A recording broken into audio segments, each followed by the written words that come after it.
Thank you everybody for coming. This is Straight Science Series here with Northwest Campus and Alaska Sea Grant. And hi Roy, come on in. We're just starting. Perfect. And tonight's presentation, you know, it's very hard to get a vet in Nome, as we all know.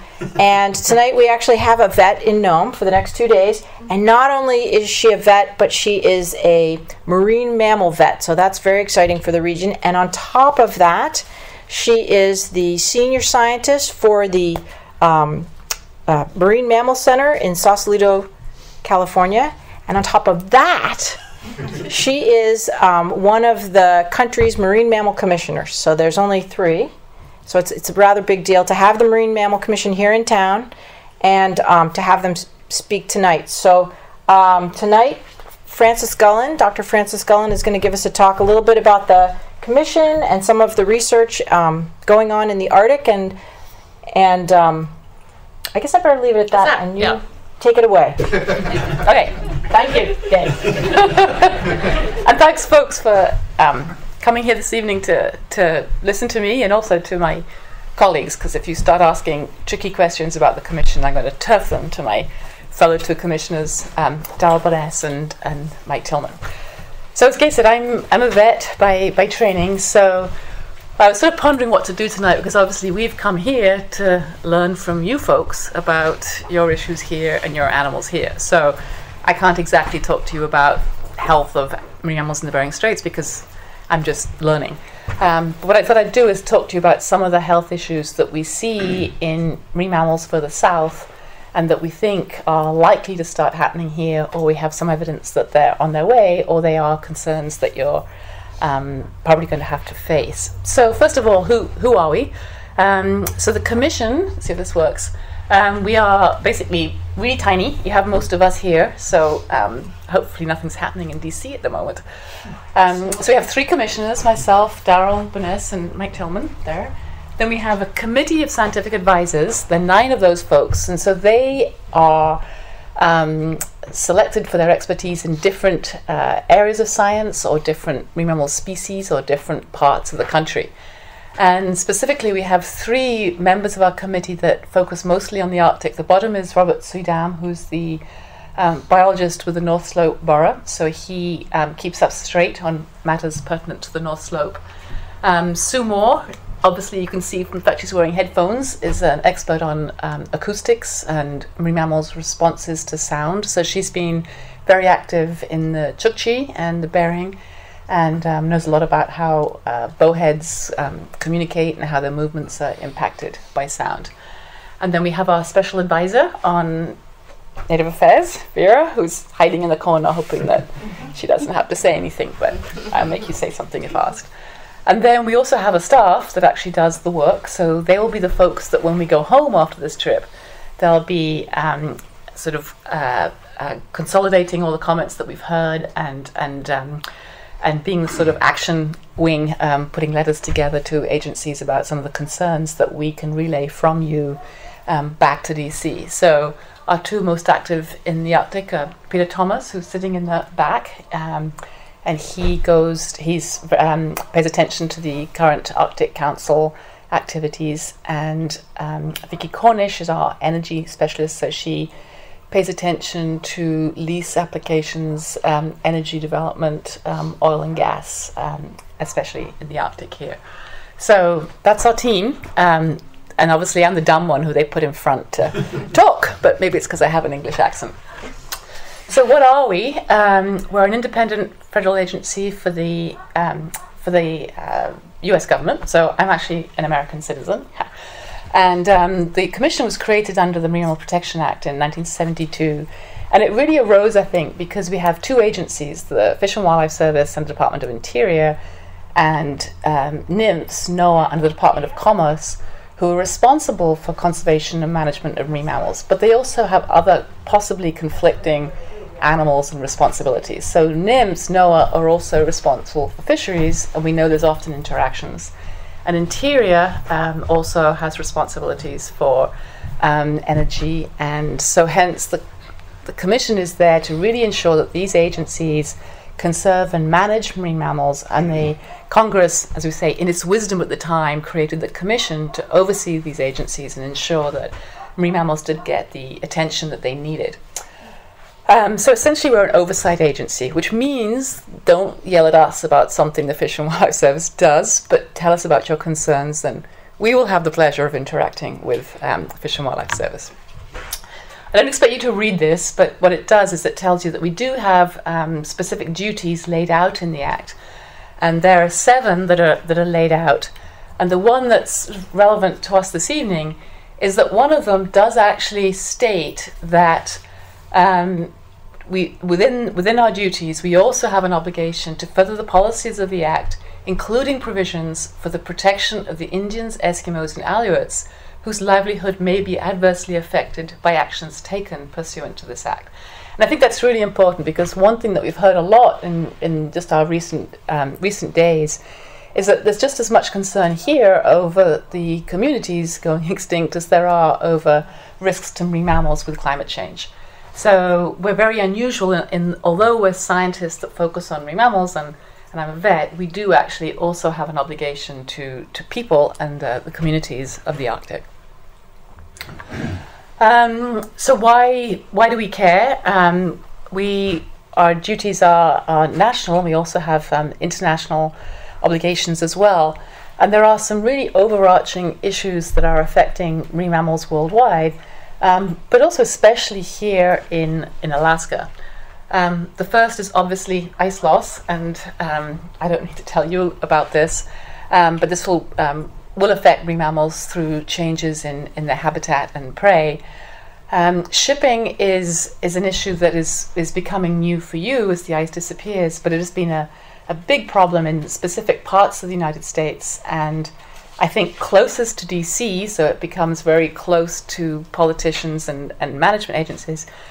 We do have the northern right whale population is just over 300 animals, and the major cause of death for those animals as they migrate along the East Coast from Florida up to their feeding grounds, they go right past New York, the DC area, and they get hit by ships and entangled in fishing gear. So there's been a lot of effort in developing regulations to minimize ship strikes to those whales, and there's probably a lot that can be learnt about how the science was developed and how the regulations were put in place to protect northern right whales from shipping. And in California, we're now seeing similar problems with humpback whales and blue whales around the Golden Gate, and I'll get to that later.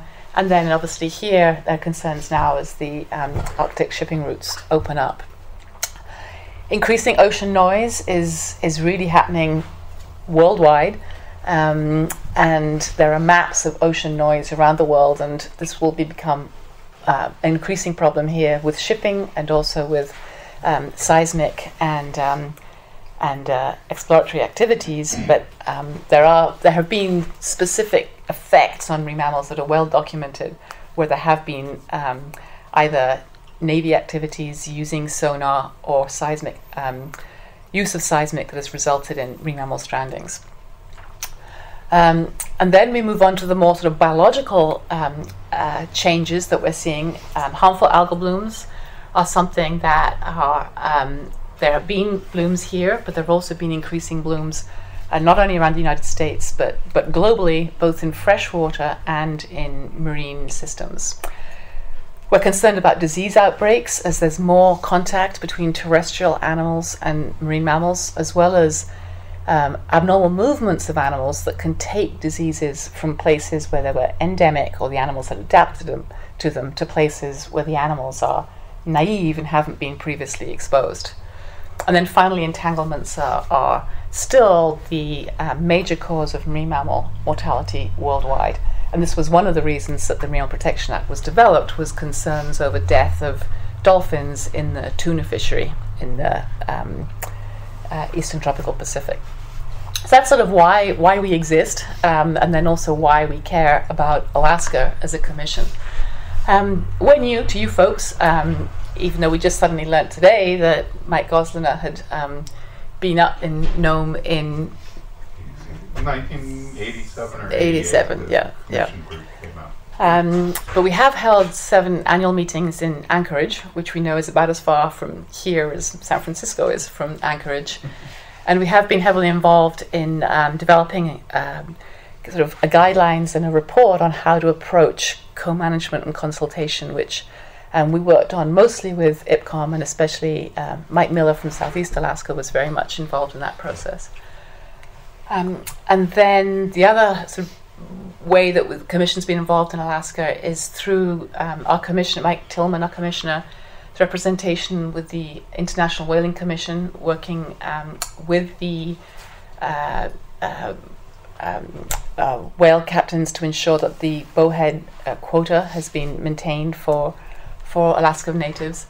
And then we've been involved in Polar Bear Commission. Mike Gosliner has worked with the US and Russian Polar Bear Commissions. We have lots of commissions, so it's really hard for me to stay focused on the different commissions and who's who. And then obviously, as I mentioned earlier, we have scientific advisors who are engaged here. So that's sort of a little bit of background on us. We also have a small research pot of funding that we can use to fund research projects. It's not very much compared to some of the other federal agencies, but what I think we would like to say about, I'm looking at Randy as the chair of our Committee of Scientific Advisors, is because we're so small, we can be a bit more nimble in the way that we do fund research projects. So we like to keep our small amount of funds ready for emergencies or for funding a research project that might come up suddenly because of an opportunity. For example, is there a way to attach a recorder onto a drone that might be going out, or something that we hear about at short notice? Or if Gay was suddenly to hear about a dead minke whale and she couldn't get to it, perhaps she might need some funds and we could help her do that. So we're kind of small, but we have funded, just in the last year, these are some examples of the projects that we funded that are pertinent to this region.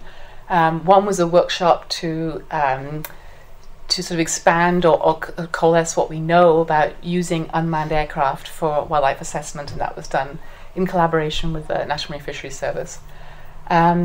We've brought information together on how to respond to oil spills in the Arctic environment.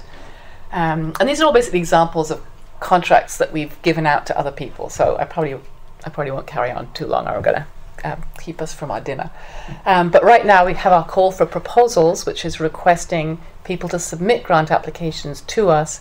And our number one focus for proposals that we'd like to fund are for ice-dependent species next year. So if you know people who have something up their sleeve that they think would be cool, interesting, and pertinent to our next year's priorities, do send them to our website.